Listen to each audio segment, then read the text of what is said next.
press the bell icon on the YouTube app and never miss an सभी को जैन दोस्तों, आप सभी का हार्दिक स्वागत है जैन रिएक्शंस पे। आशा करता हूँ कि आप सभी लोग बहुत अच्छे होंगे। तो आज हम आपके लिए पाकिस्तानी मीडिया से एक बहुत ही इंटरेस्टिंग एक मजेदार वीडियो लेकर आए हैं, तो इसे अंत तक देखें और चैनल पे नए हैं तो चैनल को सब्सक्राइब कर दें ताकि आपको ऐसी इंटरेस्टिंग और लेटेस्ट वीडियोस देखने को मिलती रहे।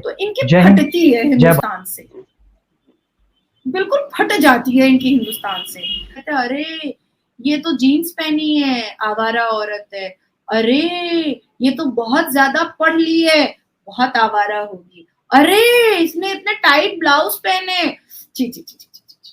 ये तो कभी जन्नत नहीं जाएगी। भैया हम जन्नत जाना भी नहीं चाहते, क्योंकि जन्नत में 72 वर्जिन हूरे तो आपके लिए है, हमारे लिए तो टॉम क्रूज है नहीं, तो हम क्यों जाएंगे जन्नत। और हम लेस्बियन है नहीं, जो 72 वर्जिन हूरों से हमारा क्या लेना देना, हम क्या करेंगे। हम तो भाई तो जहन्नम में, क्योंकि ब्रैड पिट और टॉम क्रूज रहेगा तो हमको जातरम। भारत माता की जय और थैंक यू सो मच। अभी तो हम सबका चेहरा, पूरे हिंदुस्तानियों का चेहरा चांद जैसा हो गया है, क्योंकि हमारा तिरंगा झंडा जो चांद पर है। अब हम लोग पहले कहते थे ना चंदा मामा दूर के, अब हम लोग कहते हैं चंदा मामा हिंदुस्तान के।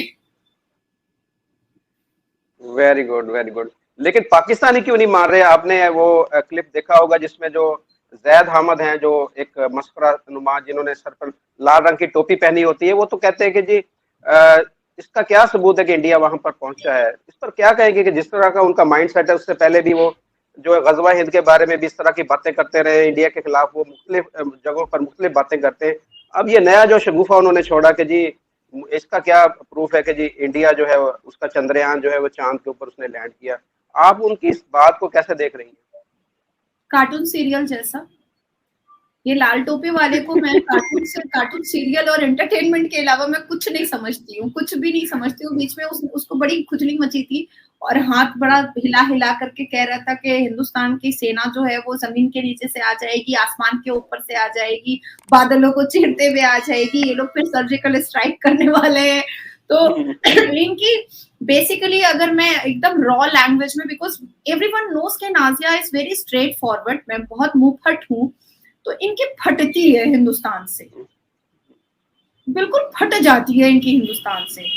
देखिए अपने गली में कुत्ता भी शेर होता है, तो ये लाल टोपी वाला, पीला टोपी वाला, हरा टोपी वाला, ये लोग अगर अपनी गली में बैठ करके भौं भौं करता है तो इससे हिंदुस्तान को कोई फर्क नहीं पड़ता है। इस लाल टोपी वाले के सामने हमारे हिंदुस्तान की सुरक्षा एजेंसी, ब्यूरोक्रेट, आर्मी ऑफिसर्स, ये सब छोड़ दीजिए, एकदम छोड़ दीजिए। अगर अकेले मैं बैठ जाऊं ना और ज्यादा नहीं, सिर्फ 5 सवाल अगर मैं कर दूं ना, तो मुझे ऐसा लगता है कि पैन में पेशाब कर देगा ये लाल टोपी वाला। तो आप यहाँ पर चैलेंज करें ना उसे।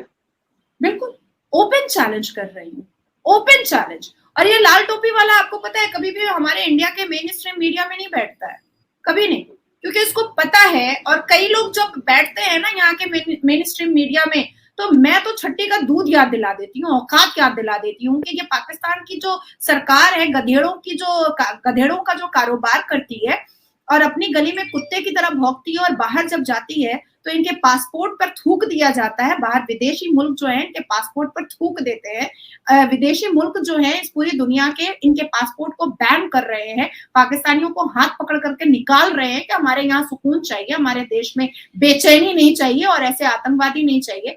तब इनके हलक से ना कोई बोली नहीं निकलती है। जब चाइना में मस्जिदों को तोड़ करके, जो पाकिस्तान का आका है, मस्जिदों को तोड़ करके जब टॉयलेट बनाया जाता है, तब ये पाकिस्तान की सरकार और ये लाल टोपी वाले कभी नहीं कहते हैं कि भाई हमारी मस्जिद को तोड़ करके बाथरूम क्यों बनाया, तब इनके मुंह से आवाज नहीं निकलती है। देखिए अगर मैं ये लाल टोपी वाले से सिर्फ इतना पूछ लूं कि भैया तू मुझे प्रूफ दे दे कि बेनजीर भुट्टो पर गोली किसने चलाई थी, नहीं दे पाएगा। दूसरा सवाल है मेरा कि तू जो जिन्ना को इतना फॉलो करता है, और एक मॉर्निंग में उठ करके जिन्ना ने कह दिया कि अब सब उर्दू पढ़ेंगे, भैया सब उर्दू पढ़ेंगे, हमारी मातृ जुबान उर्दू हो गई है, अब सब उर्दू को फॉलो करेंगे। क्या जिन्ना उर्दू लिखना पढ़ना बोलना जानता था? नहीं बता पाएगा। अब मैं अगर उससे तीसरा सवाल कर देती हूँ कि भैया तू मुझे ये बता कि जिन्ना के खानदान वाले पाकिस्तान में कौन सी गली में रहते हैं, और कौन कौन खानदान वाले जिन्ना ने अपने बाल बच्चों को पाकिस्तान की सरजमीन पर पाला पोसा और बड़ा किया। जवाब दे पाएगा? लाल टोपी वाला जवाब नहीं। अब मैं चौथा सवाल करूंगी कि भैया तूने जब हाफिज सईद को कराची में ही बिठा के रखा था तो हवा क्यों उड़ाया था कि उसको तो हमने जेल में रखा है, जब ऑपरेशन गुड बाय हुआ तो हमने तो उसको कराची में ही धर दबोचा था, तो ये झूठ क्यों? चौथा सवाल मेरा।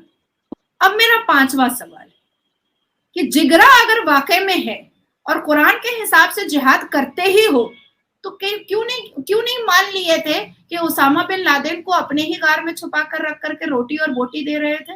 क्यों 5 साल कहते रहे नहीं हमें तो नहीं पता, हमें तो नहीं पता? तो जिगरा की बात, एक और बात की, एक और बात भी की उन्होंने अपने उस जो इंटरव्यू के दौरान, उन्होंने बोला कि जी इंडिया के अंदर जो 80 करोड़ लोगों के पास वॉशरूम टॉयलेट नहीं है, तो वो उनको कैसे पता चला कि वो लोगों के घरों में जाकर ये देखते हैं कि टॉयलेट है नहीं है, या बाहर लेके जाते हैं उनको उठाकर टॉयलेट करवाने? उनको कैसे पता चला कि इंडिया में 80 करोड़ लोग जो है वो कहते हैं जी इससे ज्यादा लोग भी भूखे रहते हैं रोज?